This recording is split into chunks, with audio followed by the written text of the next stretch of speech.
एक माँ की अटूट भक्ति, उसकी सगी सौतन की खौफनाक नफरत और एक ऐसा चमत्कार जिसने मौत के कानून को भी पलट कर रख दिया। क्या आप जानते कि महादेव को इस अंतिम ज्योतिर्लिंग के रूप में धरती पर क्यों रुकना पड़ा? आज हम उस स्थान पर है जहां पत्थरों से ममता की खुशबू आती है।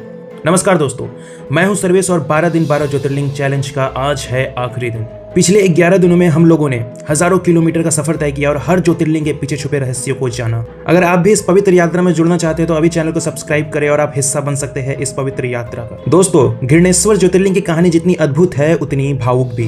प्राचीन काल में सुधर्मा नाम का एक ब्राह्मण और उसकी पत्नी घूसमा यहाँ पर रहते थे। घूसमा महादेव की इतनी बड़ी भक्त थी कि वह प्रतिदिन 101 मिट्टी का शिवलिंग बनाती थी, उनकी विधि विधान से पूजा करती थी और पास बने एक सरोवर में उनका विसर्जन कर देती थी। लेकिन किस्मत को कुछ और ही मंजूर था।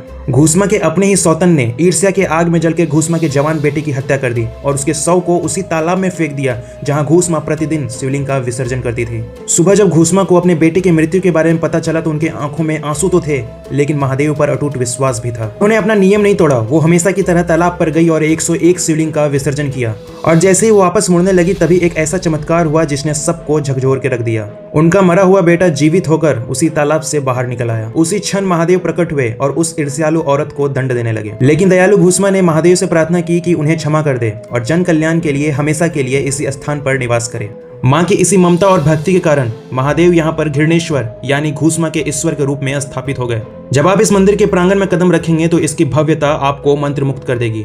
यह पूरी मंदिर लाल रंग के बेसॉल्ट पत्थरों से बना है। 18वीं सदी में इंदौर की महारानी अहिल्याबाई होलकर ने इस मंदिर का पुनर्निर्माण करवाया था। मंदिर पे की गई नक्काशी और बारीक कलाकारी मराठा वास्तुकला का एक बेहतरीन नमूना है। क्या आपको पता है कि अन्य ज्योतिर्लिंग की तुलना में यहाँ की परंपरा थोड़ी अलग है? यहाँ के गर्भगृह में प्रवेश करने के लिए पुरुषों को अपनी ऊपरी वस्त्र उतारने पड़ते हैं। यहाँ यह माना जाता है कि महादेव के सामने हमें अपनी सादगी और शुद्धता के साथ जाना चाहिए।